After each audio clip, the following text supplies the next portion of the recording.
Welcome into the Hot Corner for It Must Be a Tuesday, baby! Let's go! Vamos! Vámonos! Patrick Harris with you, Joe Fisher to my left, Jordan Schultz on the ones and twos. We do this bad boy every single Tuesday. Happy to have you in. I'm happy to be here. I gotta find other languages to start saying "let's go" in. That's my homework. Every week I'll have a new language. I on how to say believe "let's there's go." Olay. Does that count? I don't know what Olay means. What does Olay mean? After all these years, I That's have a good no idea question. what Olay means. Olay. I can hear him typing in there. That's hardworking producer over there. And that's a broken keyboard. That's what it sounds like. My fat fingers. Olé is Spanish for old. What? That's what it says. Then why do they Olé say is a ole? Spanish interjection used to cheer on or praise a performance, especially associated with an audience, but the actual meaning. Old. Yeah. You're old. You are an old man. Nobody likes you. Draining off the system. So yeah, it's a cry of approval, or in like other languages, it means old, like old. That's crazy. Weird. I think it came from the ol. I don't know, but that's what Google says. I don't Google's believe an it. Idiot. Yeah, Google is a lie. Science is a liar sometimes. This is why I don't believe in science anymore. This is why I've decided that science doesn't exist. Let's All go right, though is the best like universal baseball phrase because it reel it has in. like 7 meanings. It could mean F you. Like when you're at the plate and you strike out and you don't like the call, you could say let's go to the ump, and that means let's effing go, or yeah. Well, there's the famous Tom Brady, let's go. Ooh. The famous let's go. I believe the boys in the morning have that as a drop. Maybe Vancouver Ford text line can help us, but what I am also seeing is that it also means like bravo, like our team just scored a goal. Ole, like bravo. Oh. That's what I'm seeing. Hmm. Again, maybe our heavy influenced Spanish-speaking audience out there can text into the text line and let us know. But you said vamos. Vamos. Well, it's vamos. Vamos. V is pronounced With like a B. Like Vamos. vamos. Yeah.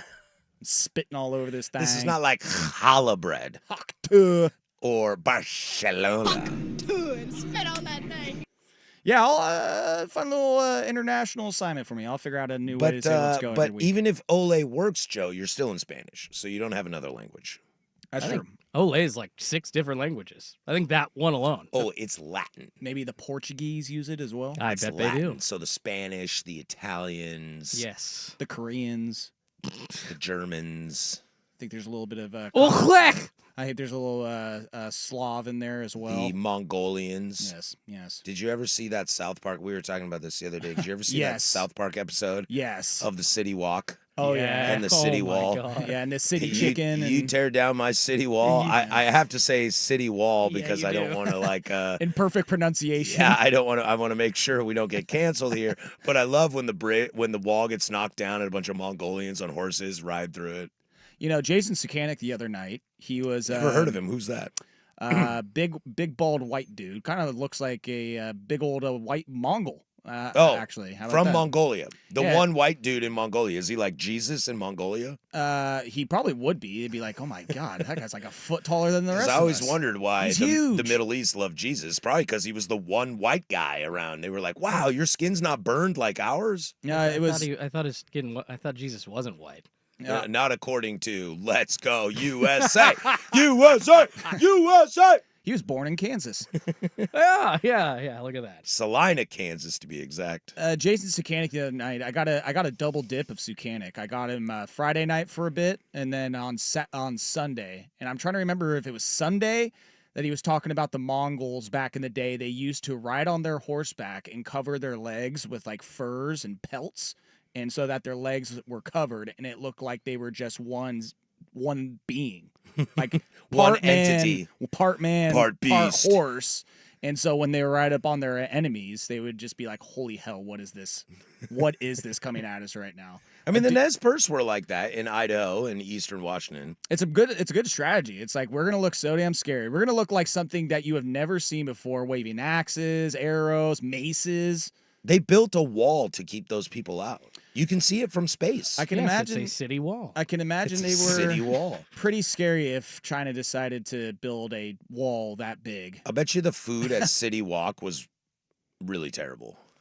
or really good. or really good. the No, the crappier the Chinese restaurant, the better the food. It's my preference. You tear down my city walk. I will say I got definitely got food poisoning from one of those big Chinese grocery stores. Yeah, I don't even know what's a big Chinese grocery store. 99 Ranch Market. What did you, I don't even know where Do they this have is. ranch in China? That's the name of the store. It's 99 Ranch Where? Market. I should rephrase. It's an Asian market. They not trying to just outreach to the Chinese. whites by calling it the 99 Ranch Market? Yeah, I don't know why they call it that. Is this some weird Newberg stuff? Do I need a meringue on the No, phone right now? there's one in Beaverton. There's one right off Hall in Beaverton over by the mall. See, dude, I live in Vancouver, so my suburbs are safe. That sounds like dangerous suburbs. They've got cuttlefish and duck hanging in the deli and stuff. And I went and got one of their like plate lunches for like $7.99. And I have never seen someone struggle more to put a styrofoam lid on in my life. Like they packed that sumbitch up to the Did you brim. know? Okay, Their elbow dropping it, trying to close it. Like, close it, you son of a bitch. I'm gonna take us on a completely different tangent and completely go somewhere else. Did you know in the state of Washington, styrofoam is illegal? What? I There's feel like that's no more What is this, styrofoam in Russia? the state of it's Washington. not a surprise. Very liberal up there. Like the styrofoam coolers, gone.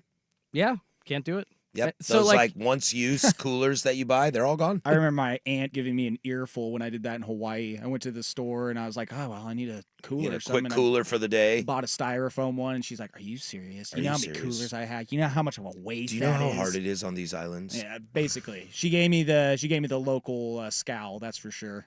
Do you have to like scan all the packages to like see that there's no styrofoam? in there No, going because they come Washington? from other states that Oh, so allow it. that's not okay. All right. Like my Omaha steak present from my brother-in-law that comes every Christmas, never has steaks in it, is styrofoam. Last year I got an 8-pound smoked turkey. Hey. The hell am I gonna do with an 8-pound smoked turkey? You're gonna eat the hell out of that. We cooked it and everybody was like, "This is terrible." That sounds like 1080 the fan during the holidays when the boss man wanted to tell you good job, give you a honey baked ham certificate. I'd rather have a ham than a smoked turkey. I miss honey baked ham. There used to be one near, because near our old building. I think it's also closed. The honey baked ham. I'm pretty that sure existed. that's where those certificates were Yeah. coming from. Yeah. Hey, Well, I haven't been to a mall in forever. Is that the Popular only lunch place spot. you can get a honey baked ham? No, there was one like just in a little like mini mall, not like a real mall. Yeah, and there's one over by Beaverton Town Center shopping area as well. Yeah, I'm dude, not- I live in the safe burbs, not the dangerous burbs like you. I mean, the last I saw a honey baked ham like stand that just sold the hams. I haven't seen like a sandwich place. in a We're while. covering a lot. We're There's a covering lot a going lot on. of ground on this. There's a lot. I first love me some. segment. Hey, you walk up to that honey baked ham smell, like you gotta get a piece. Let's get the hell out of here. The Oakley Mongols, dokley. 99 Ranch Market, styrofoam. Oakley dokley. We got a baseball show for you tonight. Lot to get into as we're coming down the stretch. We got a lot of things to ride into. More impact, couple players coming off the DL, who's more important to their team. Plus, we'll look at why there's no real dominant team in baseball right now, how that's looking with some teams fading, other teams surging, etc. We got contract extensions for players that were DFA'd. We got a lot to get to, but when we come back, who would you rather play? There's a couple teams surging right now, and they're not very far behind a team with a lot of money behind it. So we'll dive right into baseball and get this bad boy going. This is the Hot Corner, Portland Sports Leader. That's Joe. I'm Patrick. That's Schultze over there. 1080 The Fan.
7:15 here, Portland Sports Leader. We are live from the shadows of the historic Fremont Bridge.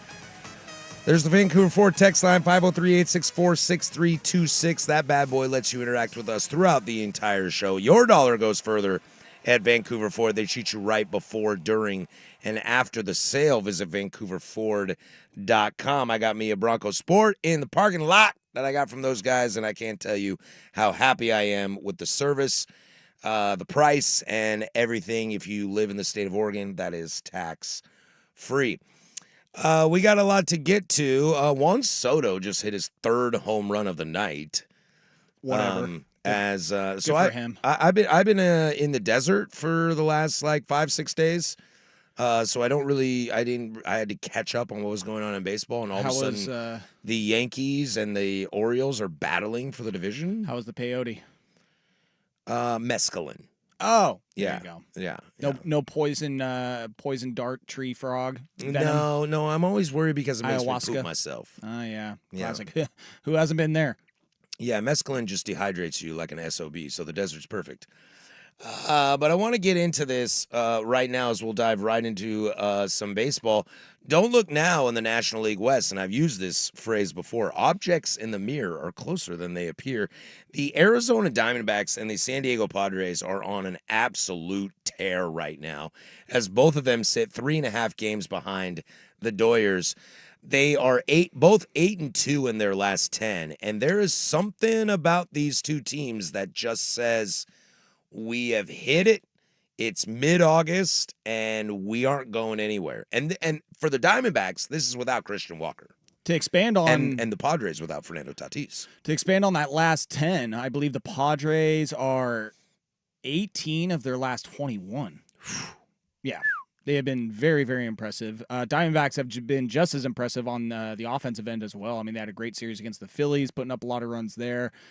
And the Dodgers, and we'll get into this a little bit about some other teams and quote-unquote best teams in the major leagues. It's just they've been underwhelming lately, and they've given up ground against these two teams. Now, I know that they've had their injury woes as well, but they have gotten one of their stars back. But, blink twice, and Padres and Diamondbacks are right there behind them. Yeah, which leads me to this question. When you watch these two teams, which one's the scarier one to you? I'm going to give the lean to the Padres. I was looking at everything today. I'm giving them the slight offensive nod, even though the Diamondbacks have been playing really good on the offensive end. But as far as like 1 through 9, I'm giving it to the Padres. Pitching is pretty even this year as well. As far as starting pitching goes, I would agree. Slightly better bullpen for the Padres overall as the season goes. Lately, the Padres for sure, but just taking the whole season into account, April through August here, mid-August, I'm giving the slight lean to the Padres. I think what's interesting is not because I'm this way, but it's interesting because everything you say, Joe, you're not wrong, but I lean Arizona. Like, hey, they got the deep playoff experience now, right? There's that. We love Torey Lovullo. Like, we love him. Like, we love him on the show. We sang his praises all through the playoffs last year. But there's something about it. Josh Bell seems to have a nice resurgence in Arizona. It's amazing what happens when you get out of Miami. Yeah, it's funny. Yeah, you get to a place and you can go. Now, the pitching I'm a little more worried about in Arizona than, say, San Diego. But they're doing this without Christian Walker. Now, again, Josh Bell fills that gap there at first base. But I think the biggest thing for me is one of the future stars of the game is finally coming on, and that's Corbin Carroll. Like, he had such a rough season to the All-Star break and even most of July, and now he's kind of found his groove. I watched him hit a triple the other day. He plays great defense in the outfield. My only question with Arizona, I like them right now, but long term, that's where I kind of move with you, Joe, is Ketel Marte. He's kind of got this, like, Kyle Tucker injury going on right now where it seems like you should be out a couple days and then all of a sudden Kyle Tucker's done for the year. Well, in the other night, I worry if Ketel Marte is that same way. Well, in the other night when he injured his ankle, he he continued to play, then left the game, and then it was like, oh, he'll be fine. He'll be fine. Now he's getting an MRI and sitting out today. And so I wonder if baseball is very weird in the sense of where teams are very hush-hush on their injuries, and a 10-day turns into a 60-day turns into a done for the year. Yeah, that's why I compared him. didn't That's look why I that compared him to Kyle Tucker. Is like all of a sudden Kyle Tucker's like, yeah, he's done. It didn't look that bad. It was just on a swing. It looked like he kind of just twisted up his ankle a little bit. I can't imagine he's going to be out for an extended period of time. It'd be pretty shocking if he was, because again, it just didn't seem that bad, and the fact that he kept playing on it, adrenaline is definitely a huge thing. But if they lose him, then this definitely swings in the Padres' favor. And they just got Bogarts back recently, who is having an underwhelming season as far as power running RBIs go, Cost efficiency. Yeah, exactly. As far as output, what you're getting for your dollars, but he's not terrible. He's batting 270. So maybe he starts to pick it up a little bit more. But I mean, Kim has been awesome for them. Again, they don't have Tatis, but when he comes back, he's going to be a huge help for them. Machado's been super clutch for them lately. That's the veteran on the team that gets you through bad times on the field and at the batting box as well. Even more clutch is the young kid out in center field, though. Yeah, Cronenworth has been really good for him, but yeah, that team lives and dies with Jurickson Profar. I mean, how do we get Jurickson Profar an MVP here? Well, I wasn't talking about him. I was talking about Jackson. Jackson Merrill. Yeah, the kid in center. Dude, he's I can't believe we've gone this far, and you are correcting me of maybe the most amazing player in baseball this year in Jurickson Profar, and we're talking about everybody instead of him. Right, exactly. But Jackson Merrill, I want to say something the other day. He's got like the most game time or walk-off home runs in a season for a player under 21, tied with Mel Ott and I know that guy. God, it was someone else. I think it was school together. I think it was Frank Robinson. Oh, also know that guy. Pretty good. We used to work at the bar together, me and Frank. Yeah. So I really like the Padres offense, top to bottom. Guy who's on the mound for him this year, Michael King. He's been great for them this year as well. Yeah, and we look at some guys that are kind of coming on really strong late in the year. I've been watching before he threw the no-hitter. I've been kind of watching Blake Snell, kind of like, he's really kind of coming to form, but he's on a team that's not ready to compete right now. But his counterpart on a team that is ready to compete right now, and that's Dylan Cease. And as much as Zach Gallen is phenomenal, Brandon Pfaadt is the kid with some flair. Obviously, Montgomery was the big pickup for them, but he's been kind of a disaster for Arizona this year. Yeah. Dylan Cease is, let's put it this way. If you look at the National League West, of the three teams that are competing, Arizona, San Diego, and the Dodgers, is there a better, more consistent starting pitcher on either three of those teams than Dylan Cease? I mean, probably not. Between the three. Between those three in the NL West. Has there been more consistent than Dylan Cease? Consistent. It's probably, you can maybe say Glasnow, but as far as. Oh, yeah, there's Glasnow. I don't know why I completely forgot, my favorite pitcher in baseball, but. Yeah. Yeah. I would say, 1A, 1B between those two. But Cease has been awesome from day one for the Padres. Am I really sitting here talking myself into the Padres? Is that what's going on right now? Let me try to add just a little bit. I feel like you haven't mentioned this fact to talk you further into the Padres. Is their manager Mike Schilt? I think a lot of the national media was confused as hell when the Cardinals fired him. I'm sure that there was I remember reports of some sort of disagreement with the front office or whatever, but pretty sure he was coming off a 90-win season the year they fired him. And he's shown that, yes, he can manage a team very well. I think San Diego got him on the cheap because Bob Melvin had kind of left them lagging, trying to jump to San Francisco, and the team found a diamond in the rough that essentially it seems like baseball kind of forgot about, didn't want to give him a job for the last 3 years. But Mike Schilt has been amazing and offered that steady presence that you need. Yeah, and I think what's interesting from the Tingle, from Jace Tingler, to Bob Melvin. God, Jace. San Diego was teetering on, not as bad as the White Sox, but teetering on some really culture issues. Some bad contracts. We're short on money. We don't know if we're going to be able to pay players. And Jordan, to your credit, Schilt has righted that ship. Like they seem to be like, okay, we're focused on baseball. This is what we do. It was definitely at the beginning of the year when they made that Cease trade. I think they might have made another move where we were just kind of like, man, do the Padres, do they have delusions of grandeur and thinking Right. that they're better than they are?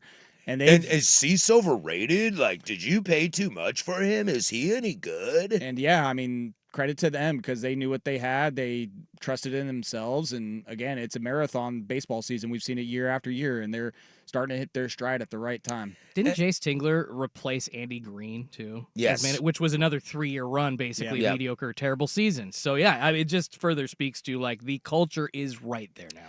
I think the biggest challenge San Diego is going to have to run in, or I'll start with this. The biggest challenge that Arizona is going to run into is when Christian Walker comes back, can he be the Christian Walker that led them to the World Series? Will Josh Bell fall off? Can Corbin Carroll stay hot? My biggest concern for San Diego is Jurickson Profar. Okay, this guy has been he can play any position, but he's bounced from team to team to team. He was on Texas, he was in Oakland, now he's in San Diego. But I mean, the guy's batting .297. He has an OPS of 882. He's got 72 RBIs for a guy that's batting leadoff.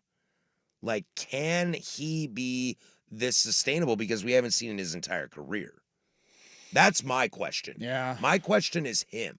He's been their best player, without a doubt. I could sit here. I need like an hour or two to build a case like a lawyer style, but I could argue you that Jurickson Profar, if San Diego makes the playoffs, which it looks like they will, should win the MVP. Goo. Yeah, I mean, I'm still leaning Shohei just because of the numbers he's put up. And Shohei is Shohei. And he's going to just get the benefit of the doubt He regardless. hit a bomb into the second deck in Milwaukee today. Not surprised. What is that, 35 on the year now? Something like that. Yeah. I mean, he could definitely be getting to 50 by the time it's all over. But Jurickson is not too far off. He leads the Padres in WAR. I know that. Mm-hmm. I'd like to see where he is compared to the rest of the National League.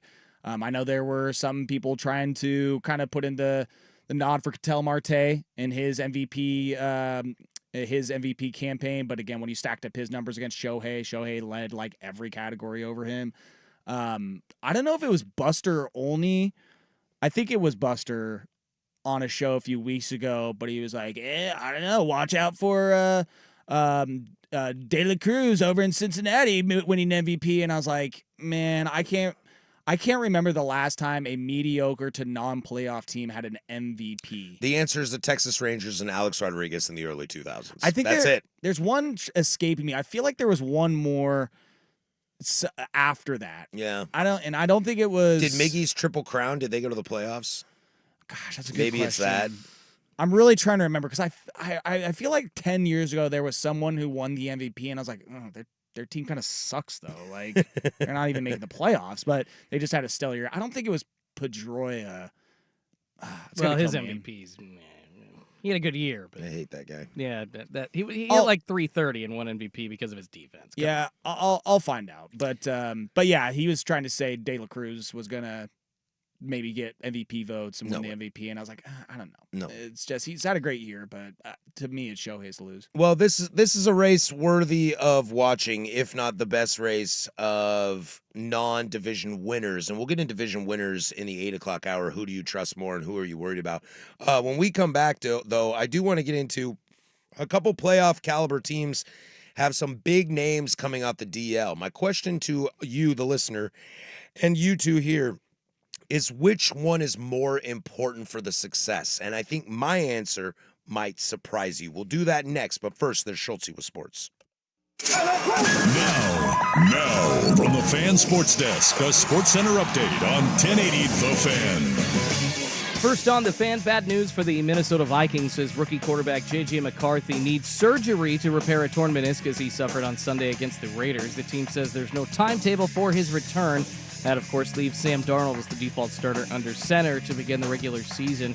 NFL Network's Ian Rappaport reporting that the 49ers and Steelers are close to a deal that would send wideout Brandon Ayuk to Pittsburgh, though 49ers brass still would need to approve that trade. And the Oregon Ducks landing another big recruit today, this time a 4-star offensive tackle, Tony Green, out of Mater Dei High School in California. Green is the 4th-ranked tackle in the 2026 class. And in baseball, the Mariners taking a huge 15-1 loss at the hands of the Tigers. George Kirby giving up 13 hits, 11 runs in just 3 2/3. Shortstop Leo Rivas ending up taking them out of the 8th because it was such a blowout. And elsewhere, the Astros end up beating the Tampa Bay Rays. That gives them a one-game lead, over Seattle in the AL West. More sports scores and stories in 30 minutes. I'm Schulte at the 1080 The Fan Sports Desk. Listen live or on demand on the Odyssey app, the Fan's desktop player, or tell your smart speaker to play 1080 The Fan. The Fan Merch Locker has new shirts from the fan shows and hosts you love. Get yours now at 1080thefan.com.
Fan. What would you say you do here? Coming up in 15 minutes, we'll talk about a guy who was left on the scrap heap. He's actually playing really well right now and got himself a contract out of it. How do you go from being nothing to something? Jarren Duran? In about 2 weeks. Oh. This is a Jarren Duran free show. I do not give bigots a platform, nor do we talk about that kind of stuff. Unless, of course, USA Sorry. Well, I will say it is, I guess, lucky for other MLB players because I've been around locker rooms. I've heard the way some of these guys talk, and It was pure locker room talk. yeah, the hot mic's obviously not always catching that, but I'm venturing a guess that Jaron Duran's not the only one. I don't know if I'm ever going to put on this baseball helmet again. Yeah, Tom Brenneman might look better than Yeah, Duran right I now. think so. And Duran's a bigot. I want to make that clear. I'm not trying to defend him. He sucks. That He's guy an wears idiot. T-shirts that says the F word on it. Yeah, right after? What are you doing? Yeah. Do you have an agent? Yeah, and that's the most we will discuss that loser on this program. So coming up in 15 minutes, we'll talk about a contract signing of a guy who was left for dead. But I want to get into this. I'm very curious. Kind of this stays in a little bit of the National League West. There's a couple big-time PTPs, as they say, guys coming off the DL that are very, very much needed for their team's success. And I want to pose the question to you two. What is more important to these teams? And that is Mookie Betts coming off the DL for the Dodgers. Yes. Or Huge. Whatever option 2 is, yes to Mookie Betts. and don't sleep on option 2. Oh, God. Option 2 is Julio Rodriguez for Jordan's Seattle Oh, Mariners. dear God. My question is not who's the better player. We all know Mookie Betts is a top 3, 2, 1, however you want to rank him in baseball. Mookie is at the top.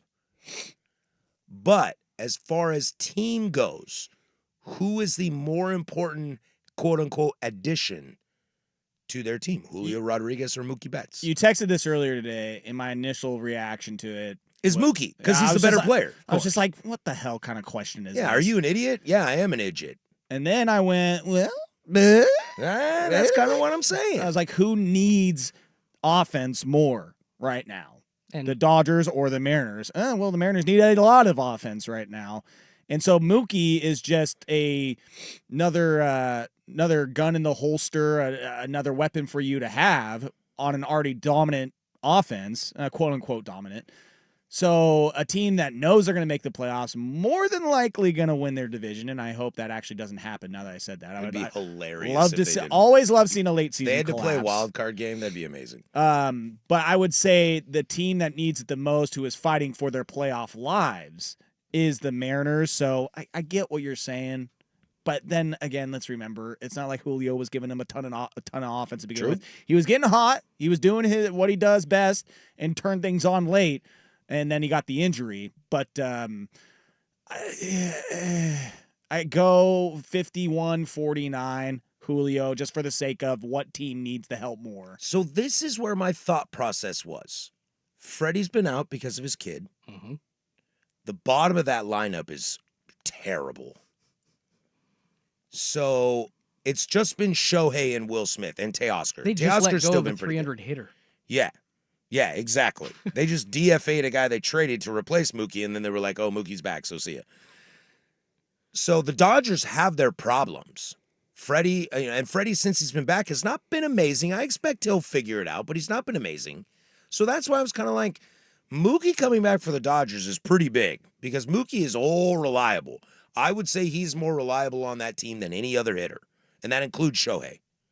Because Mookie does the dirty work. Singles, stolen bases, defense, et cetera, switch over to the Mariners, who also have their own problems at the bottom of the lineup.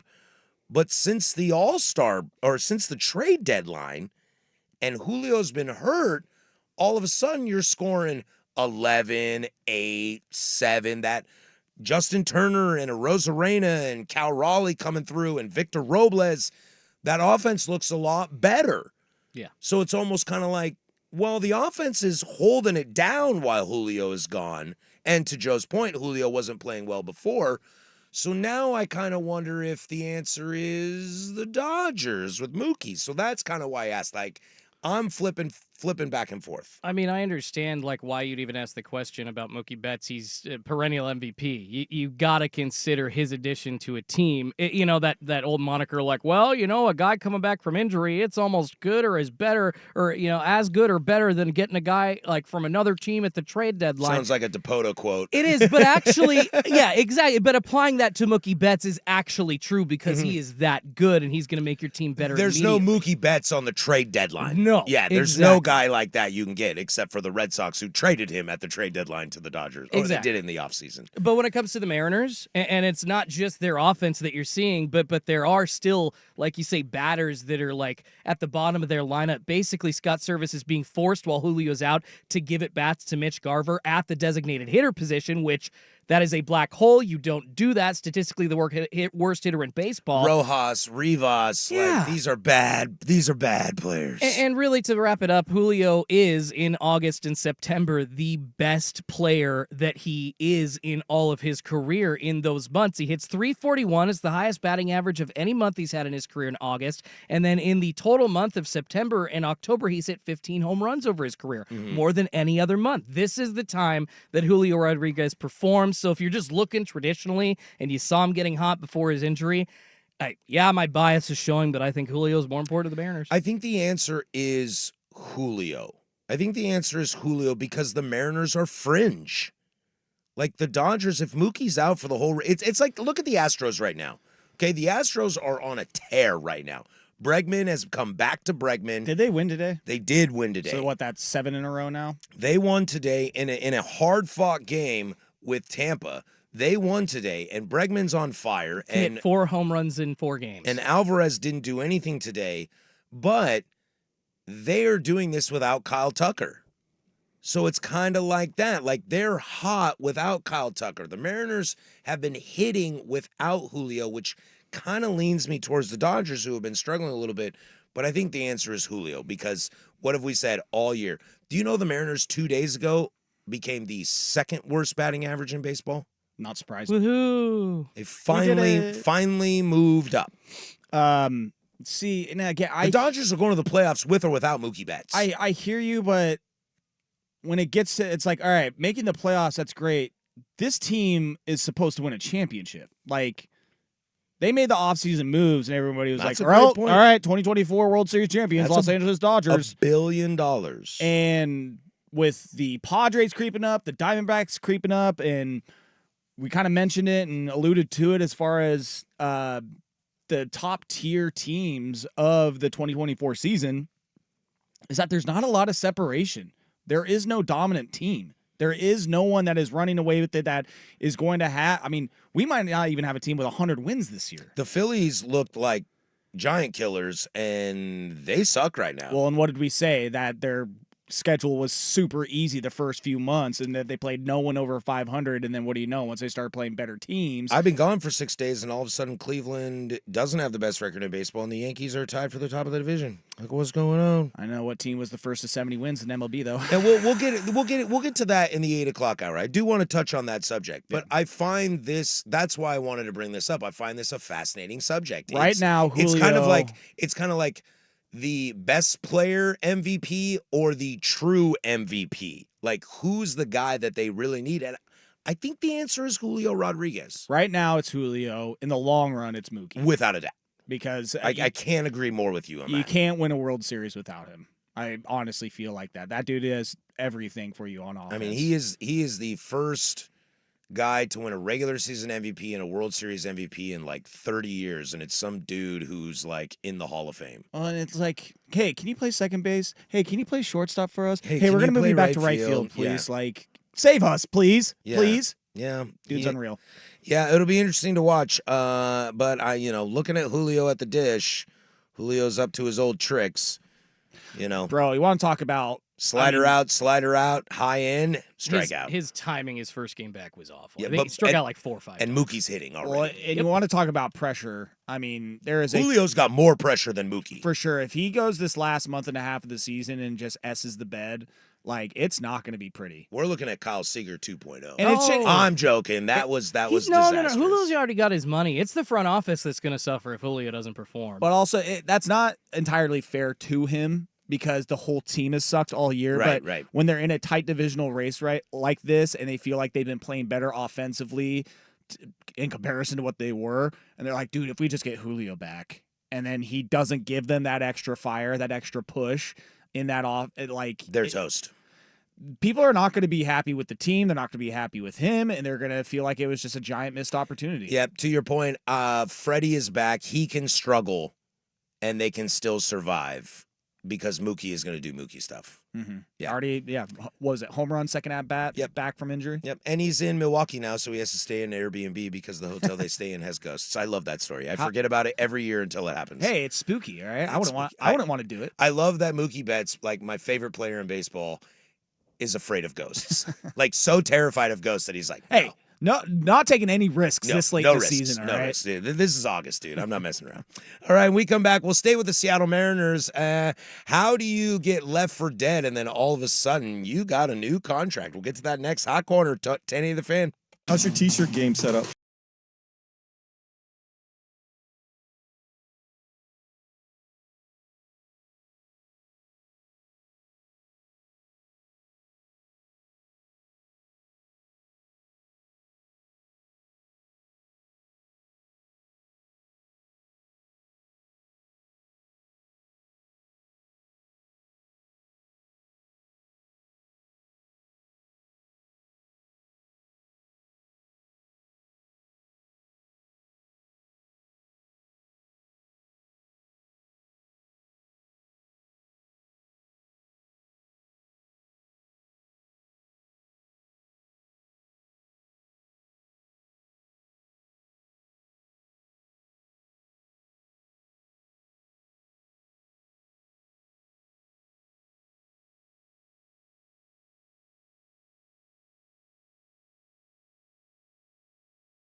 Fan.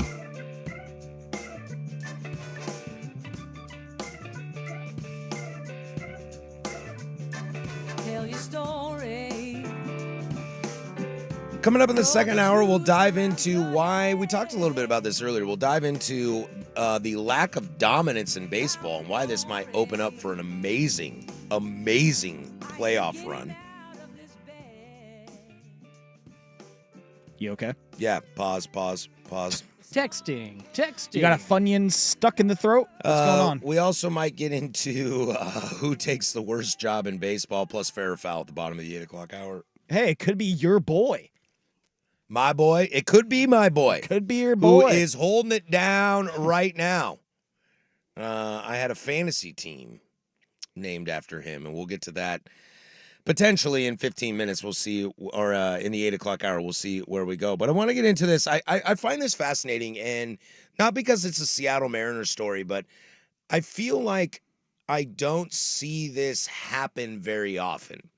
Now, in 2019, the famous story of 2019 will be the Nationals had a terrible record at the end of May and then broke off and led to a World Series win. I think it was even into late June. Into June, maybe? Yeah, I'll look it up, but continue, sorry.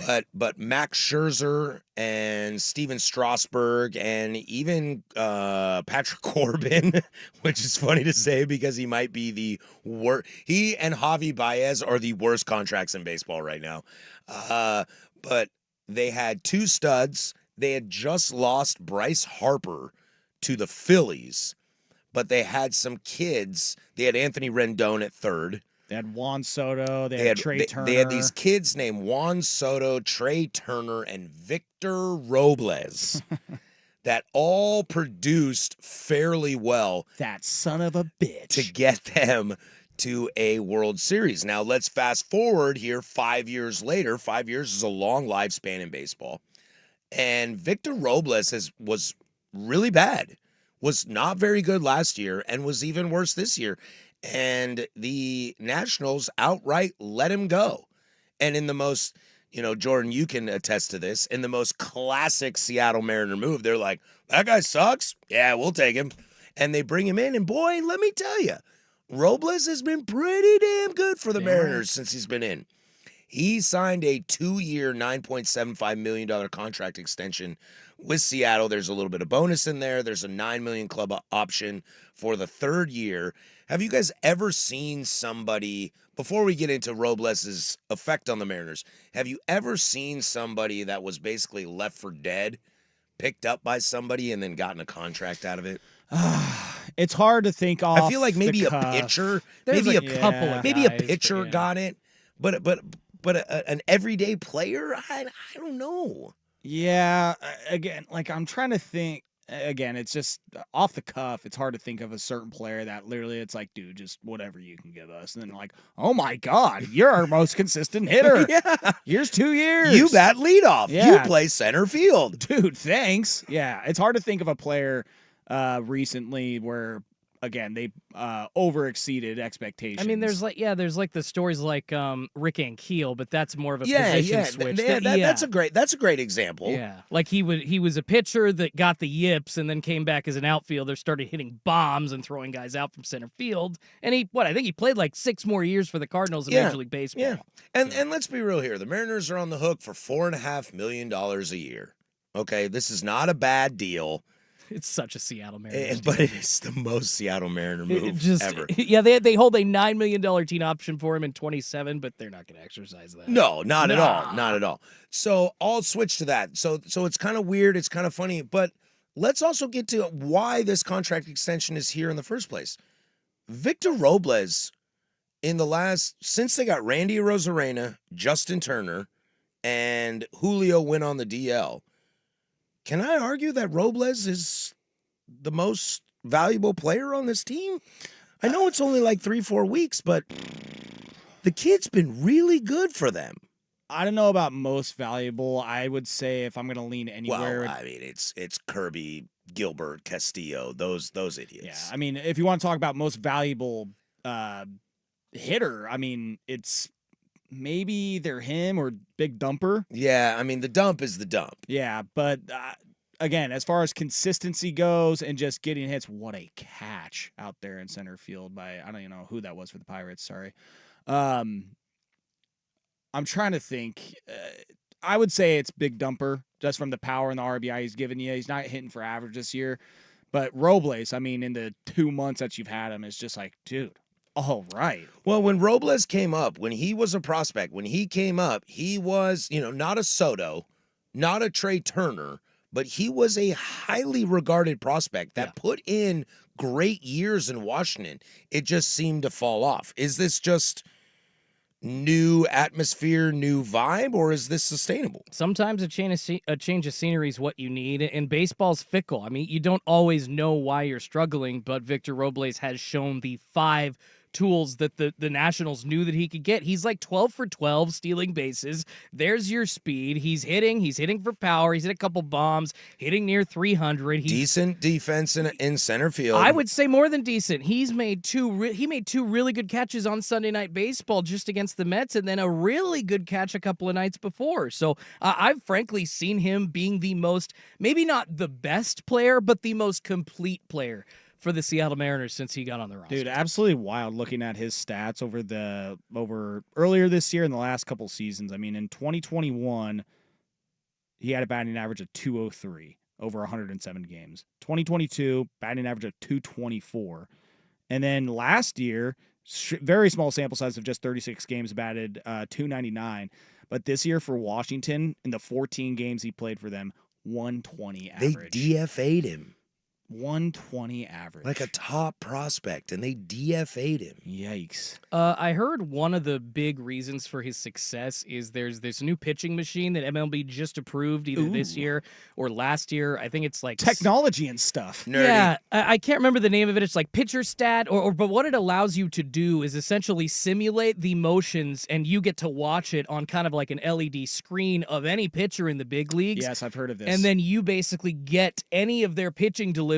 Arm action. Yeah, everything. Yeah. Spin on the ball delivered to you in the batting cage. And Victor Robles was going to Scott Service saying, "Hey, Scotty, I just had 2 hits on this guy. You need to put me in." And then his first at bat, he'd come out and he'd get a hit against the guy. It's just really cool to see. I was talking with a guy from Jugs, local pitching machine. I like Jugs. Yeah, who doesn't? Damn right. They have these machines now where you can simulate spin, arm action on pitchers, Movement, everything. Exactly. I'm like, that is, again, technology and stuff, man. Who knew? Technology and stuff. Well, it'll be interesting to see. We'll keep an eye on him and see how that goes, because if Julio's back and Julio can play, you put him in center. What do you throw Robles in right if he continues this go, and then your outfield is a Rosarena, Julio Rodriguez, and Victor Robles? That ain't a bad outfield. No. That ain't a bad outfield at all. It's just look at the guys playing second, short, and third. Real quickly, can I run through? By the way, the Nationals, they were 32 and 38 June 15th is what their record was. The In year that they 19. won it. In 2019. 32 and 38 that's basically when they made the turnaround. So at around the 70 game mark. And then Strasburg made a deal with the devil, and they won a World Series. Basically, right? Quickly, the name is Traject Pitching Machine. Go look that up. Traject Pitching Machine. All right. Like, it's just crazy to see like what you can have at your disposal as a hitter. I'm going to run through this lineup real quick for you, too, at the 2019. Jan Gomes, Matt Adams, who could forget Fat Adams? Fat Adams. Brian Dozier, Trey Turner, Anthony Rendon, Juan Soder, Victor Robles, Adam Eaton. They got all those guys at their peak. At their absolute peaks. Well, with like Trey and Juan as kids. Yeah, exactly. Yeah.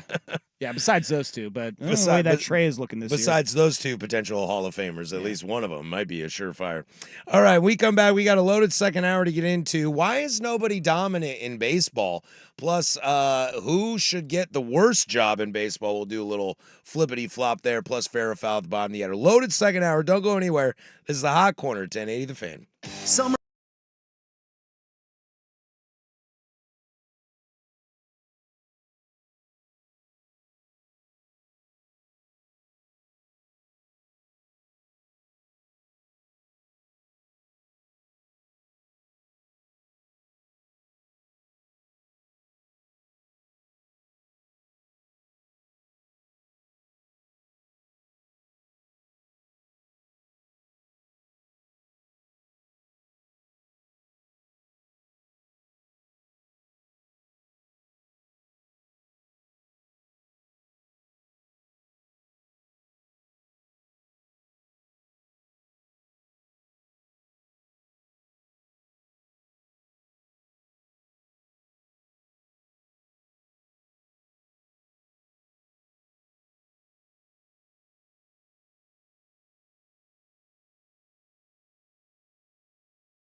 Welcome into the second hour of the Hot Corner. If you're missing the first hour, you can download that fan podcast at 1080thefan.com, the Odyssey app, wherever you get your podcasts, including places that rhyme with Beerify.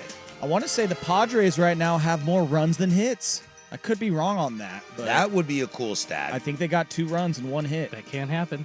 We are also on YouTube. You can check us out on YouTube. Check out every show on youtube.com/1080am. The Fan, you can find us there. Fun story, I will be on Dirt and Sprague on Thursday. I'll be hosting that show, so tune in the morning. If you're listening to this dumb show, you probably don't wake up early for that. I literally just yawned yeah. at the idea of Just Dirt and hearing Sprague. that? Just the idea, dude. 6 a.m. In my brain, I am like wrapping my head around about what my tomorrow looks like. Like Try to how prep. I'm gonna do this.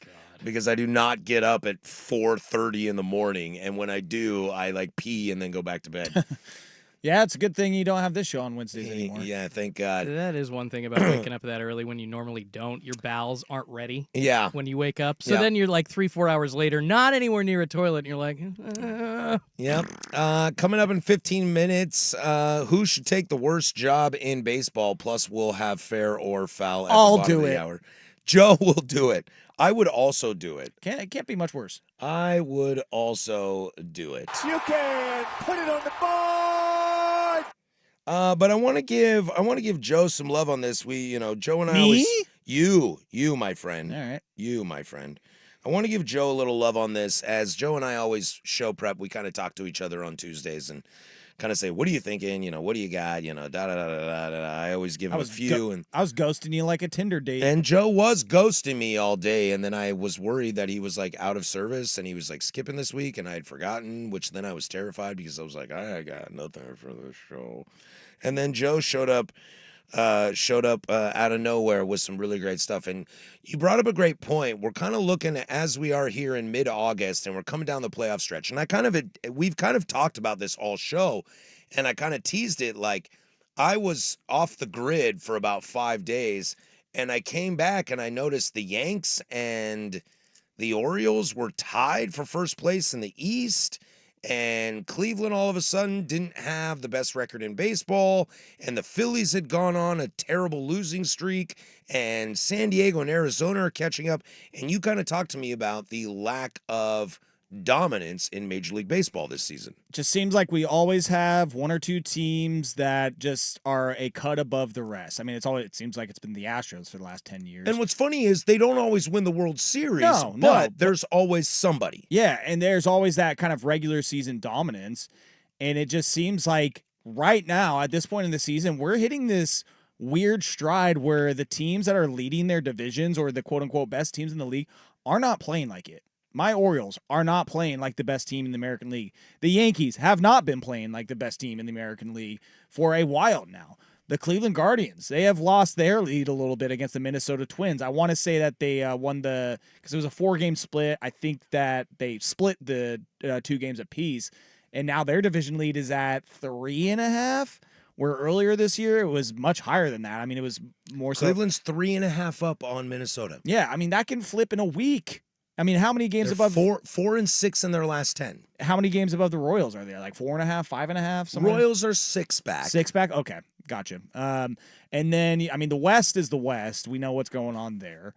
But you flip over to the National League, the only team that is really surging in the National League as far as those top teams goes is the Brewers. They're playing a lot better. They have 7.5 game lead over St. Louis. Yes, and that division outside of them, it seems like nobody wants to go to the playoffs from that division. The Cardinals did for a while, and then the Reds did, and then the Pirates wanted to, and then they decided they wanted to lose 9 games in a row. I've been watching baseball for 30 years. If you play in the Central, nobody wants to win the division. My God. And then the NL East, it's like the Phillies, they are still running away with that division for the most part. I think an 8-game lead there. 6.5. See, I mean, like the fact that it's not at least 8 games with the way that their season started. I mean, they had like a 6-game losing streak last week. The Braves are 3 and 7 of their last 10, but the Phillies are 4 and 6. They just lost the series to the Diamondbacks. Yeah. Yeah, Which they did in the playoffs last year. the Braves, woof. Oof. Boy, talk about a loaded team that I want nothing to be a part of. Well, also, like, talk about a team where it's like, yay, you made the playoffs. Like, at this point, it's like, just put, we're good. Have you seen? We'll skip these playoffs. Have you seen Matt Olson's numbers lately? Oh, we're batting like 220, How's he looking? 215, something like that. No, Ouch. no RBIs. He hit 2 homers worth or 2 seasons worth of homers last year. So And then the Dodgers, we talked about it earlier in the show, is they have lost their lead against the Diamondbacks and Padres. Now it's more so, or Padres. Yes, Padres. Diamondbacks and Padres. It's because they've been playing a lot better, and Diamondbacks have been middling a little bit. They've missed Mookie.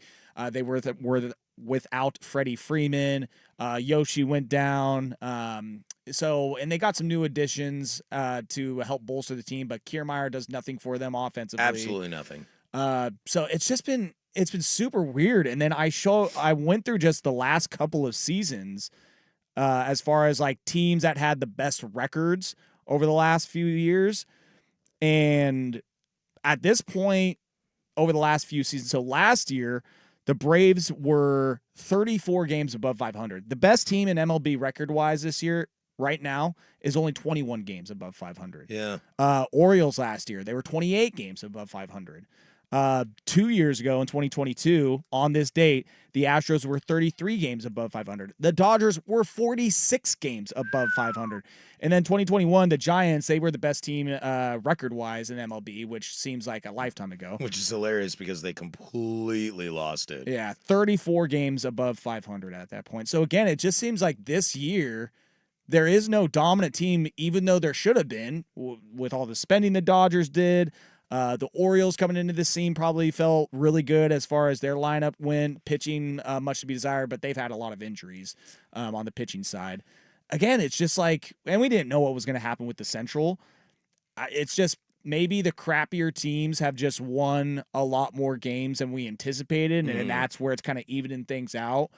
But it really just feels like none of these teams are separating themselves right now. And I think when we look forward to try to think, it's hard to predict. We're still in mid-August. It's kind of easier when you get into September.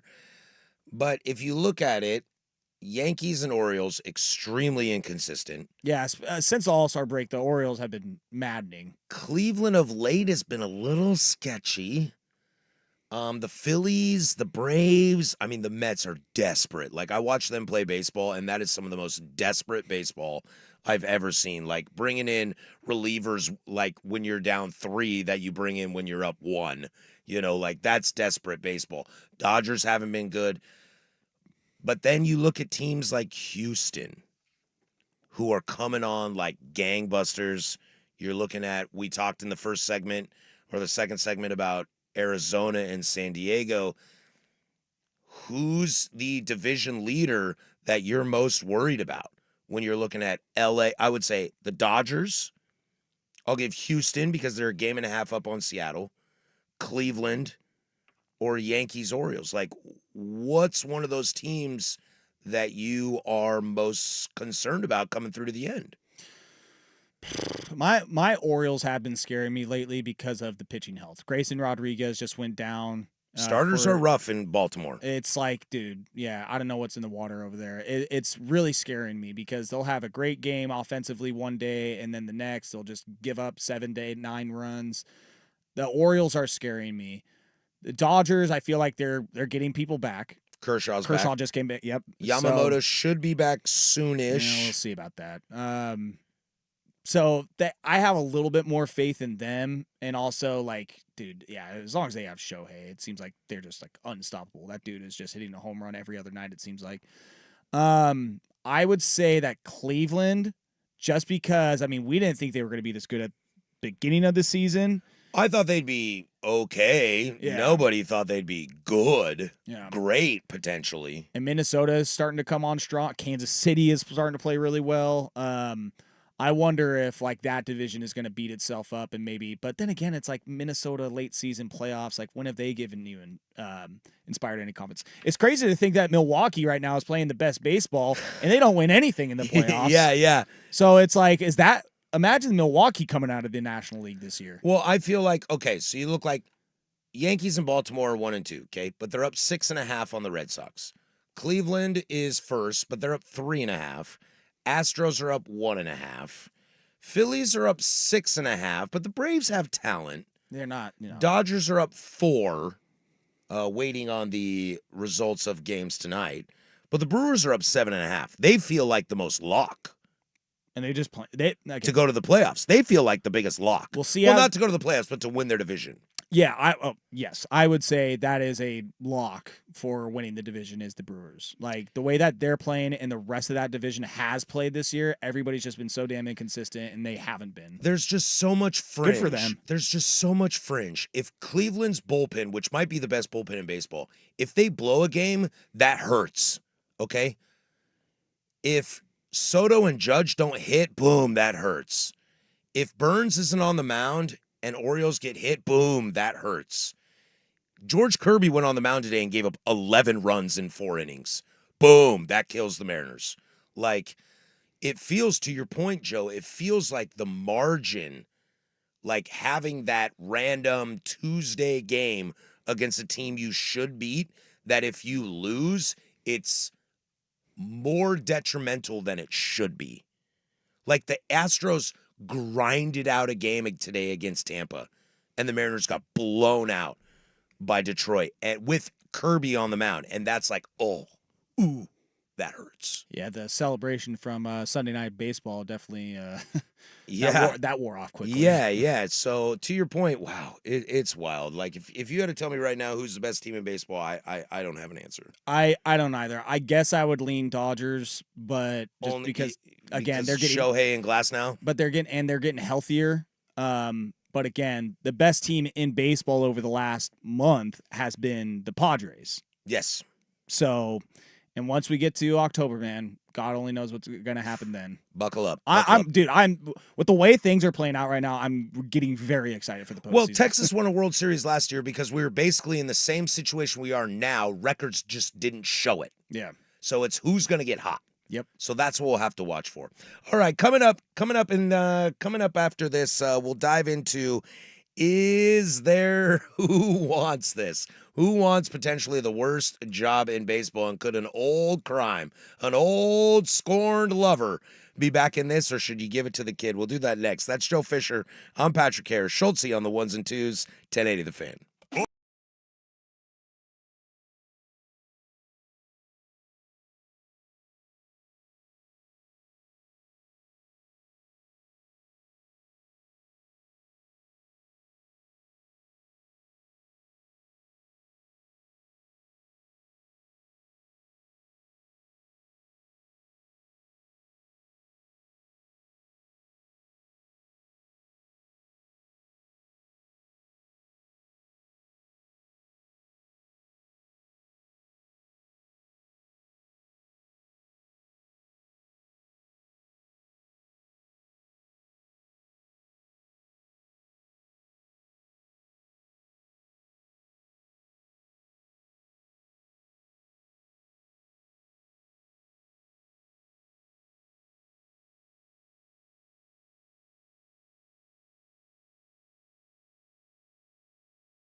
Sitting still a stone, watching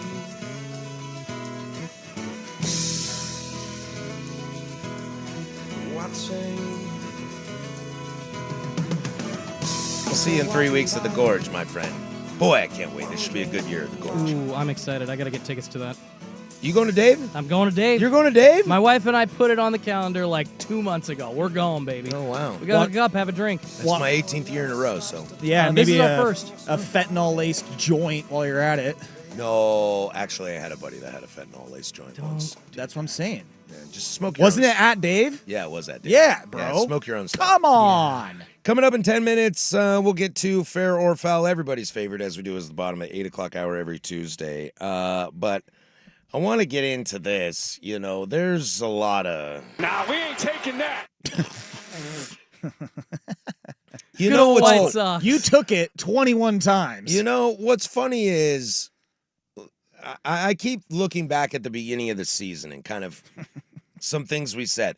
I am very happy, and I've been bragging to my baseball friends about, now, I wasn't completely right, but I was not wrong that Kansas City is pretty good.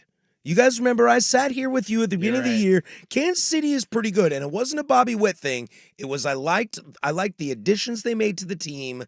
Sal Perez has had a career year. The bullpen is nice. Seth Lugo has been amazing, although he got completely torched tonight. Yeah, Thank you for my fantasy team. Cole Reagans. But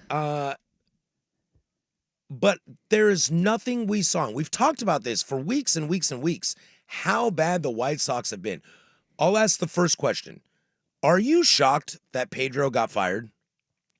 No. I was a little surprised. Really? Because why didn't you do it 3 weeks ago? Why did you hire him in the first place? Exactly. That's it's at this point. I think you heard something in the interview you wanted to hear, and after a year and a half of futility, a change has to be made, or the fans are just going to riot. I was surprised that he got fired because Was this his second or third second year. it's his second half. He had a half. He took over for Tony La Russa. He took right? over for Yeah. La Russa. Listen, we know the team is bad talent-wise, but there has to be something to be said, like, you shouldn't be, like, this terrible. This bad. Like, there is a point of, like, where something managerial comes into play to be able to alleviate some of this. And it just seemed like he was very much just, like, arms up, like, I don't know. Team's lost, season's lost. I don't know what to tell you guys at this point. Let's just, was it Bahamas on 3, Galveston on 3, 1, 2, 3, and like, so that dirty ass water. I I don't. wish I had that drop. I would have clicked it right there. I don't know if like the White Sox front office and Reinsdorf or whoever's calling the shots, because again, they fired some of their long-time GM. I forget the names of the two guys that were running things. Well, let's not forget. I mean, 3 years ago, I think Ken Williams or something like Kenny that. Williams, Yeah. he was there for a long time. I mean, in 2019, when they dealt Aaron Rowan to the Nationals, they got Lucas Giolito. They dealt Chris Sale to the Red Sox. They got Yoan Moncada. They drafted Luis Robert, Eloy Jimenez. Tim Anderson won 2 batting titles. They looked like we're building a monster. And then Dylan Cease. They looked like they were building a monster. And then something happened down the road where it completely fell apart. Why am I spacing on who the manager was before Pedro Greifel? Tony La It was Russa. Tony La Russa. Oh yeah, that's right. Because remember, Sorry. that I think is the... You probably just said that. There is a moment where I think was the signal that we didn't notice. We laughed because we thought it was a social media gaffe. Remember, they were going to hire A.J. Hinch. Oh, yeah. And when they hired Tony La Russa, they put out a tweet that said, "Congratulations, A.J. Hinch, next manager of Chicago White Sox." Did they really? Yes, but it was Tony La Russa. Well, there was And we your, kind of laughed that someone's getting fired, blah, blah, blah. The intern sucks, blah, blah, blah, blah, blah. well, there's your omen right there. But that's when it turned. That's when everything fell apart. Tim Anderson won 2 batting titles in a row. 2 years later is out of the league. Well, and everybody also thought it was a joke of a hire with La Russa, and then he went and got popped for a Dewey, Yeah. and it was just Don't like, you know who I am? Yeah, it was like, ABZYX. it was like, dear God, man. So- What a cluster F that was. So I started looking at who could be potential replacements. Who could be the next full-time manager of the Chicago White Sox? Where do I sign? I found a list. Number 1, Joseph Fisher the 4th. Whoa! You got skipped. You got skipped. Medium Joe was higher on the list. You know, I'm somewhat disappointed father playing MLB The Show in front of him lately because he's asking me a lot of basic baseball questions. You're like, are you an idiot? Is there such thing as a quadruple play? I'm Can like, I at least slap dude, you? I'm like, are you serious right now? It's You're like, killing me, How Smalls. does that even? Okay. The first name on the list, funny enough, is Skip Schumacher, the reigning National League Manager of the Year. Now, everybody knows the Marlins situation is not great. They just cleaned house of the entire front office. The GM basically fired everybody. And he had some issues coming into this season, so he might be looking to get out. But, I mean, I'd still probably take the Marlins over the White Sox gig right now. At least you're in Miami. At least you're in Miami. What heap of trash smells a little bit better than the other? I don't know. The number 2 option is the current interim skipper, my boy, Grady Sizemore. Sexy, You can't claim sexy him. Man. Grady Sizemore, I got a little bit, I'm going to go on a tangent here for a little bit. Yeah, we know you're rooting for Cleveland again. When Grady Sizemore was in Cleveland, he was our guy. He played was- he center was good. field. He was a good-looking dude. Look at him. Looked like a Mike Trout light. You know, great defense, hit for average, had a little bit of power, not Trout power, but a little bit of power, RBIs. Injuries killed him, but I loved him so much. died? Plus, he was offered a full ride scholarship to play quarterback at the At University Wazoo. of Washington. Yeah, Seattle, Washington's own. He was offered a full ride to play QB1 at UW, and he turned him down. And anybody that turns down UW is a fan in my book. Okay, I was gonna say I thought you were about to hit me with the Go Cougs. No. But a Go Cougs. Yeah. I mean, like, yeah. He said no to the Huskies. Yeah, I mean, come on, go Ducks. So Grady Sizemore, who's probably the leading candidate in the clubhouse. He's the interim manager now. There's the wave of Rocco Baldelli, Craig Counsell, Dave Roberts, Aaron Boone, like the young guys, Skip Schumacher, of like being dudes that are not far removed from the game that are managers. There's Freddie Gonzalez, the Orioles bench coach, Ricky Weeks Jr., he's the associate manager in Milwaukee. But here's the big one. Ricky Weeks. Wow. Here's the big one. The White Sox are flirting No, with bringing back don't do it. Uh-oh. television analyst Yes. don't do yes. Ozzie Guillen, Yes. Don't do it. Why who won a not? World Series in 2005 for the White I Sox. was gonna say 20 years ago. Because the last time you And? brought back a retread World Series winning manager, how'd that go? And listen, Ozzie Guillen, you know, I love him, but also, of course, he thinks that, like, dude, give me the job. I'll fix this thing. The article I read is because he is on their local. Oh, he's the one that one of their TV He's like guys, the local yeah. TV guys. The argument I read was nobody knows how bad this team is more than Ozzie Guillen. That is, yeah. Why not? I mean, they've literally been S since he left. As a Terrell Owens fan, like, get your popcorn ready. Like, please sign Ozzie Guillen. Please. There's part of me that is just like, hey, he was great for us 20 years ago. Let's just bring him back. And there's something about that. I mean, it's just like, But didn't he get fired because he was like, Reinsdorf's an idiot, and Reinsdorf Yes. was like, you're fired. And then he got fired from Miami for tweeting what was it? Supportive things of Fidel Castro during a game, during a game, or after he got ejected. Something. It was bad. classic Ozzy. Don't let him tweet, but give him the job. Oh, that's just Ozzy tweeting about Fidel Castro. But Just- tell come on. Tell me you don't want him. I mean, I do, but also, if the White Sox want to be an actual good team, then no, don't do it. I mean, I wouldn't be surprised too. I know that list. It seems very imaginative, but there've got to be like a list of maybe more settled, less sexy names, like a Joey Cora, and he was in Chicago under Ozzie for so many years as bench coach. Manny Acta, current Mariners third Omar base coach. Vizquel was a third base coach for them for a while. Exactly. There's other names out there that I feel like, I mean, it would be nice to get the young, sexy guy that's had some experience in baseball, but there Or an up and coming offensive coordinator. For He hasn't lack been of a better manager in terms, 12 like a bench years. coach. exactly. He hasn't been a manager in 12 years. Didn't stop him from Tony La Russa. They're exactly my point. Exactly. Do not do this. He's gonna be like analytics. No, we don't use that here. Nah, we ain't taking that. Yeah, no, I don't see that going well. What are the chances that this next hire by the White Sox, we'll get out on this because we're up against it. What are the chances that this next hire by the White Sox puts them back an extra 10 years? They win, 20 games in the entire season?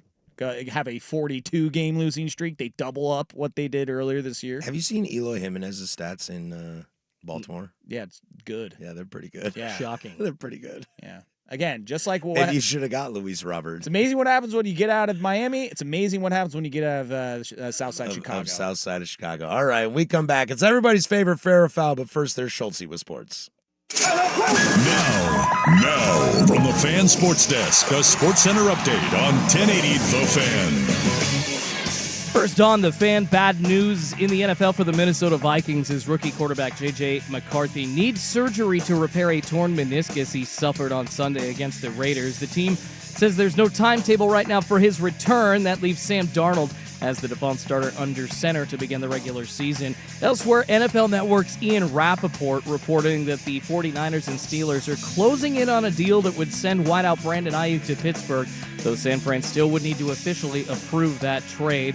Good news in recruiting for the Ducks. They have landed another 4-star offensive tackle. It's Tony Green out of Mater Dei High School in California. Green's the 4th-ranked tackle in the 2026 class. And in baseball, the Mariners taking a huge loss tonight, 15-1 in Detroit at the hands of the Tigers. George Kirby giving up 13 hits and 11 runs in just 3 2/3. Shortstop Leo Rivas ending up taking the mound in the 8th because it was such a blowout. Elsewhere, the Astros beat the Rays 3-2, gives the Astros a 1-game lead over Seattle in the AL West. More sports scores and stories in 30 minutes. I'm Schulte at the 1080 The Fan Sports Desk. Listen live or on demand on the Odyssey app, the Fan's desktop player, or tell your smart speaker to play 1080 The Fan. Do it every morning. Dirt and Spray. Weekdays 6 to 9 a.m. on Portland's sports leader, 1080 The Fan. Hey, I'm Brett Podolsky, co-founder of The Farmer's Dog. We make fresh food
Kendall gets down on his hands and knees and blows on it like a curler, and it goes foul.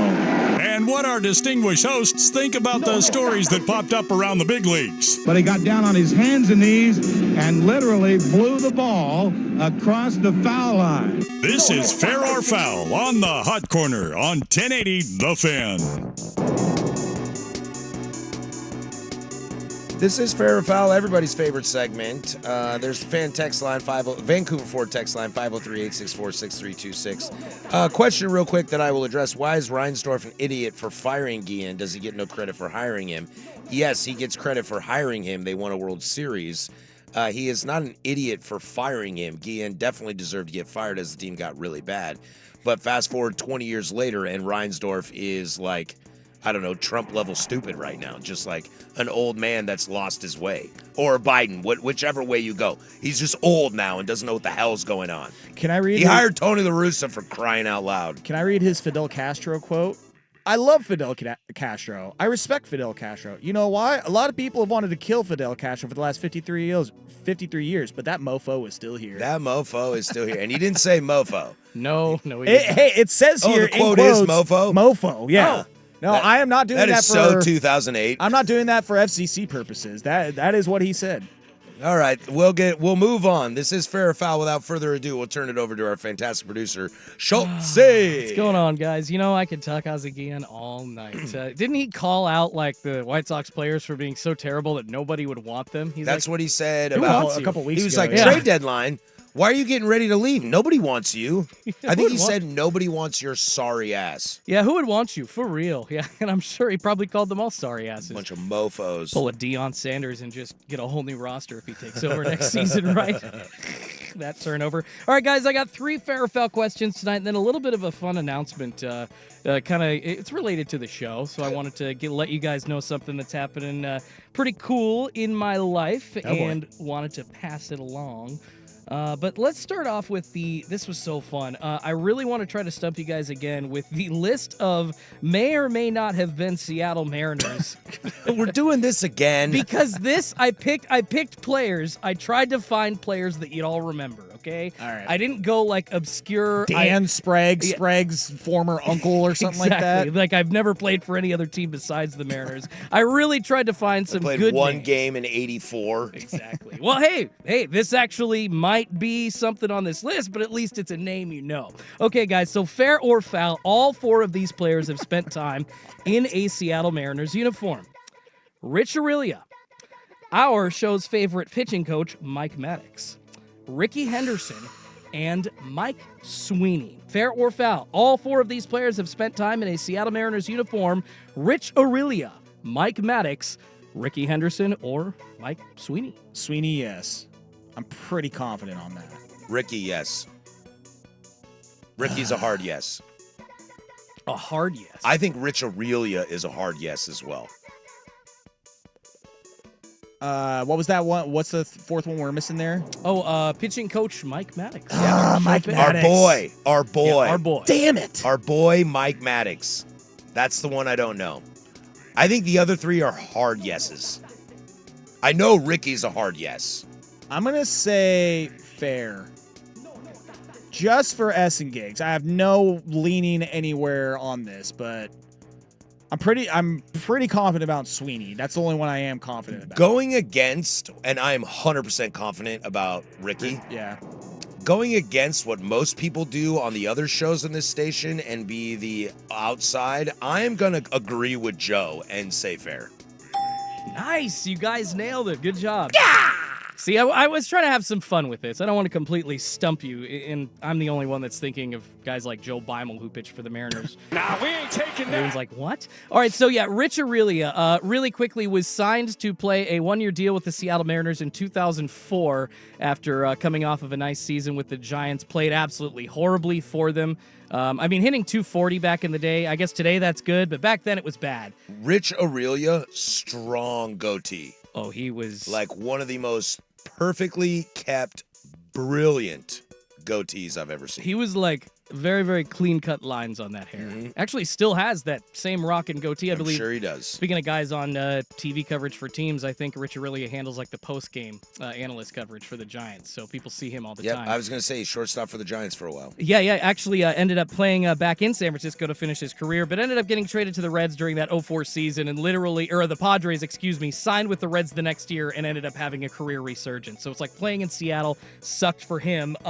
Mike Maddox did play in Seattle. You guys were wondering about that. The 1997 season, he spent 6 games in a Seattle Mariners uniform.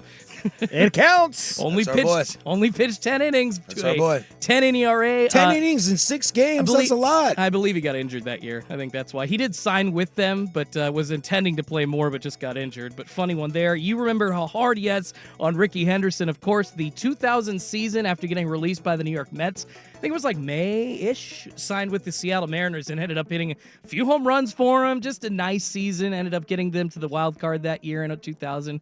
And then finally, Mike Sweeney. That was Kansas City Royal legend.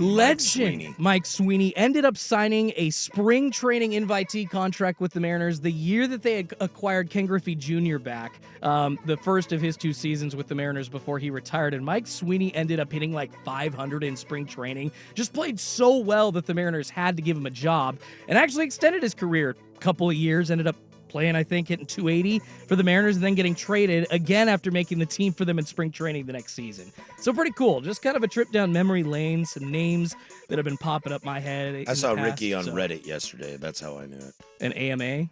Or just a Ricky Henderson? Just a picture of him. Yeah. Oh, like in a Mariners uniform? In a Mariner uni. Oh, damn. Sorry, dude. How do I know you're... I'm on the front page of the internet, dude. I don't know what to tell you. Yeah, it's okay. It's the internet. All right. Fair or foul number 2.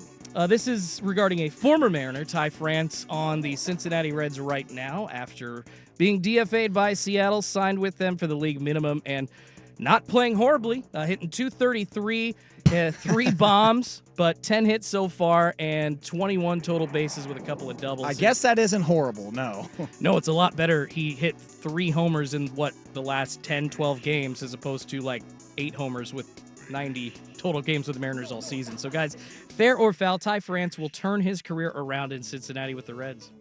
Foul. Washed.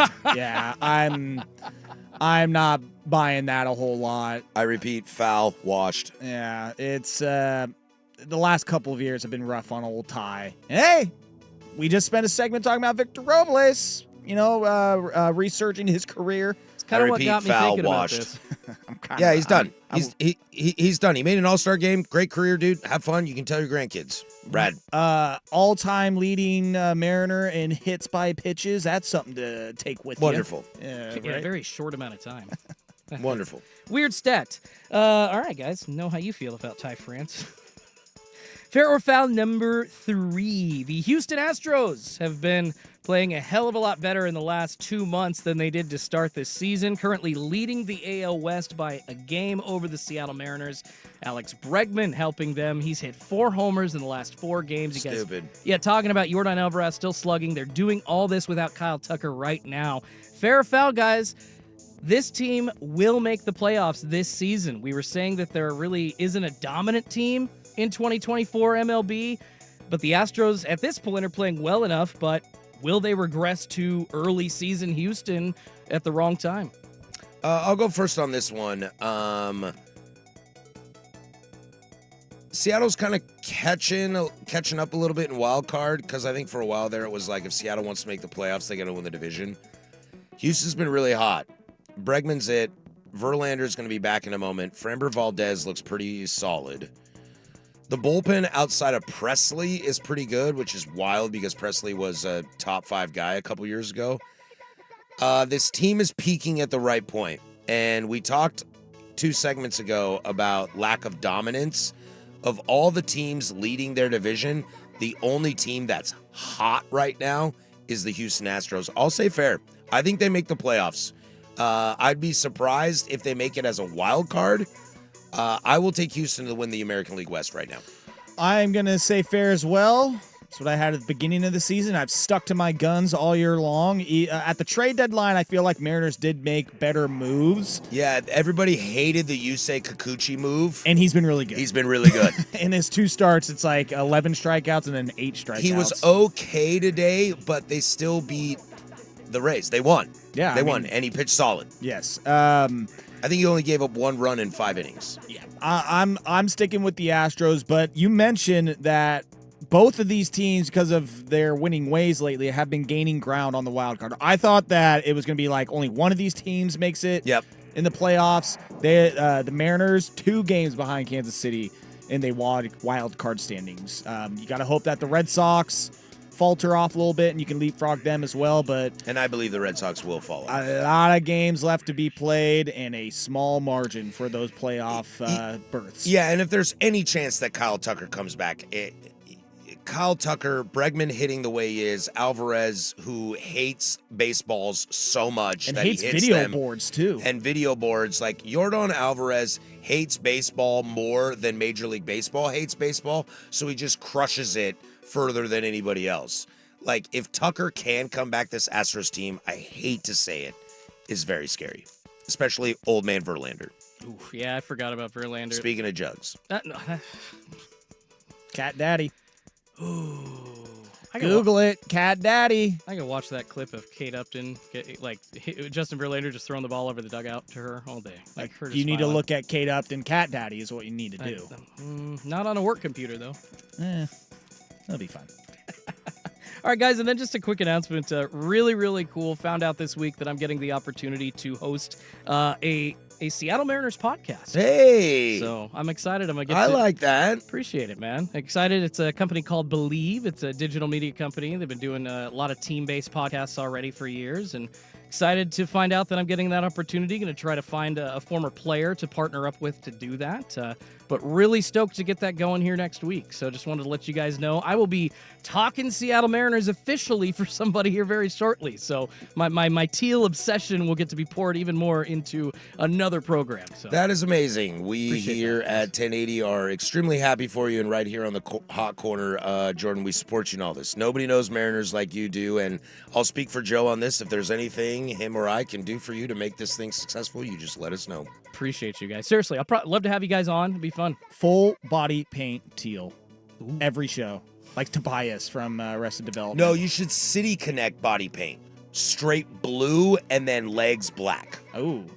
Anything but their cream-colored piss uniforms. You No, go thank black leg, you're getting canceled. What about man. the black and red alternates they had around 2000? the Future Connect? The Yeah, Future Connects. The turn ahead the clock. Yeah, turn ahead the clock. Those are badass. That's the only way you can prove yourself Sleeveless as a fan. Schultze. I want to see sleeveless Schultze. You're giving me some ideas. I like that. All right, that is Fair or Foul. We do it every single Tuesday at the bottom of the 8 o'clock hour. When we come back, we'll wrap this bad boy up. Hot Corner today, the fan. Got a smart speaker? I'm hoping it's a flush Friday. I got a tea time out of Canis I would like to. A flush Friday. What other kind of Friday do we want? Is I'm hoping I'm hitting no freakiness flush. happening over here. Flush sounds great. You know your favorite fan shows and hosts are in there. Just once a day? Back and forth. Oh, this is like over like the course of like 6 months. Do I want to ask what happens on a mission? You can. It's the fan in your office and every room of your home. Tell your smart speaker to play 1080. Yeah. The Fan.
You know what's kind of fun? We were talking earlier about this Arizona Padres thing. You know what's kind of fun about keeping that going is that they play at the same time all the time. Is Fernando Rodney on one of those teams by chance? You know, I don't know. Not right now. But I think we need to think about this. This has been asked many times on the fan text line and the YouTube channel to bring back. Take cover! It's a twister! But I just, for the life of me, every time I think about it, I just don't know what it would be. What is the alert that we need? There isn't a closer who's as cool. But it doesn't have to be. Like, is there a moment where a team is going to blow a game? Or is there a moment when a team's going to win a game? We need an eccentric personality out there closing games. We need a Brian Wilson. I can't do Julio striking out because then we'll just play it all day. Yeah, we'll go deaf. Just 2 straight hours of just stop. But what's it gonna be? Like, the Dodgers play on the West Coast. Do we all of a sudden I hit it and it's like letting you know. Jake Outman up the bat. Your children are safe, but Shohei Ohtani has hit a 475-foot home run in Chavez Ravine. Everybody, it can be whatever we want. I don't know. I felt like it was check your just windshields because of Fernando Rodney. How unique it was so beautiful. It was so beautiful. How different he was. Shout out Voldemort. It needs to be someone that is of equal personality. Like that is again a great player, great closer, someone that is just. I feel like closers, man, they just have a different feel to them, different vibe. Like they can be. Like I mentioned, Brian Wilson, dear God, that dude made a name for himself purely based off of his personality. Yes, he was good. The beard. Yeah, but because of who he was and being eccentric, that is why he got a lot of the notoriety he did. So Gagne with the glasses. Starting a game gives you some serious adrenaline, right? You're ready to go. It's Tyler Glasnow, Blake Snell, Dodgers, Giants, Chavez Ravine, Sunday Night Baseball. Your adrenaline is pumping. The hell, all right? Hype, yeah. But if it's Sunday Night Baseball, Dodgers, Giants, and it's 2-1 in the ninth, and you're the closer coming in, that's adrenaline, yes. But that's also like, that's pressure. Yeah. Along with adrenaline. Because you can have a bad first inning. If Glasnow gets up there and... who's that kid, Fitzgerald, for the Giants that's been hitting really well? Say he tags you for a home run.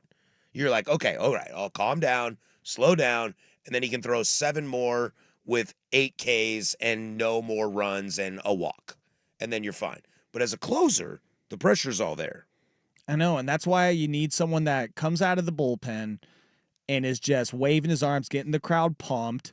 Maybe he's doing some degeneration. John Rocker. Some Degeneration X suckets on his way to the mound. Ladies and gentlemen, boys and girls, children of all ages. Dude, now I think about it, how great would it be if a closer came out to the DX music? Are you ready? Are you ready? That would be awesome. That would be so great. Yeah, why does anybody come out with like... If you smell what the Rock is cooking. The Rock says... Know your damn role. That'd be great. We got to have DX in the system, I'm sure. Right? Like how, break it down. Like, how is there not somebody that has the nickname of The Rock or something like that? Like, oh, this guy's got ice in his veins. He's stone cold. And then... or like Kane, like when he comes out of the bullpen, just fire blasts from the outfield wall or something like that. Yeah. What the hell is the meaning of this? Like... How do we not have this? Or, even better, the whole place goes dark. They shut off all the lights. And when they turn the lights back on, he's on the mound. Like Undertaker, just in the middle of the ring. Second, third, first, and home. Fire shoots up, and he's on the ring. Dude, let's go. My God, that must be Kane. It's Kane. Again, you have to be... Why? Someone tell me why, damn it. You would have to be very, very good to do that. But still, there's got to be a closer that leans into it sometime in the near future. Well, because I think we've been missing one with a personality for a while. Well, I think what's interesting is Mo has Sandman, right? Hoffman had Hell's Bells. We got Sugar with... And he has personality. Yeah, he has personality. When he was he was with the Mariners. Scott Service shaved his head in Edwin Diaz's style after what was like 60 games that he saved or something like that. Yeah, I'm surprised, especially when Sugar Diaz, who is not Mo Rivera or Sugar DX, who is not Mo Rivera or Trevor Hoffman, who are both Hall of Famers. Once Sugar Diaz had an entrance song that was as epic as his is, I'm shocked it didn't spread like wildfire. Like, look, we live in a TikTok world. Who doesn't want an entrance music? I think that getting a wrestling song, that would be fantastic. Like, if I was Antonio Gates, all right? So Antonio Gates, is he a current or future Hall of Famer? Is he a current Hall of Famer for the NFL? Who? Sorry? Antonio Gates? Yeah, I think so. If Current not, or about to be? If not, will be. Yeah. So, like, Antonio Gates. Gosh. Antonio Gates played for Kent State basketball and football. Like, what if his entrance music in a football game was... That's hot. You know, because he's a former basketball player. Like, how do we not have this going on? Yeah, I feel like with a closer, since you have entrance music, like, what also is synonymous with entrance music? Wrestling. Oh, okay. Yeah, wrestling's good. I mean, it's everything. Yeah. It's everything. You have to have that that music that imposes fear, excitement in the fan base. And yeah, I feel like if you threw it back to some nostalgia, Attitude Era, some song. I mean, the glass break of Stone Cold. Dude, the bell of The Undertaker. Imagine Dong. bringing this back, guys. And all the... Somebody as a closer walks into this. Zombie Come on. Nation. Yeah. I feel like they do that at 85% of minor league stadiums already. Can we get some Sandstorm? Someone walks into Sandstorm. Or some Du Hast. Duhast. Do we not have? We gotta have Ramstein in the system. I'm sure it's all in the system, but I can't look that. I can't look that up. I don't know if I'm gonna be putting on this headset again. Yeah, that's what this segment sounds like. Yeah. I mean, like, I know guys have different songs they walk up to the plate with, but that's like 20 seconds. But I mean, if it's like the playoffs and you dim all the lights and then you just bring up some purple lights and it goes dong. And that's what I'm saying. Undertaker, and he just appears at the mound. Like you don't even see him walk up. Yeah. Or he comes out with some guy that looks like Paul Bearer and they walk down the line. He comes with out all with the a torches. hood, with like a cape, a robe on, Yes. and the hood is over him, and he walks slowly. And does the eyes rolling back in his head. And then again, he lifts up his hands at the pitcher mound and then brings them down, and all the bases catch on fire. Rest in pitch. I swear to God, that'll stop your heart. Dude, I think we just created. I am going to be training to become an MLB closer so I can get to this point someday. Because I don't know, maybe I just start sending some letters to all the closers in the MLB, going in their DMs and being like, dude, you got to do this. You got to do this. All right, that'll do it for us. We'll be back next week. Catch you up on whatever the hell is going on in baseball as we come down to crunch time. Like I said, I'll be on Dirt and Sprague on Thursday, so tune into that. For Joe Fisher, I'm Patrick Harris. Schultze on the ones and twos. Go do something I would do.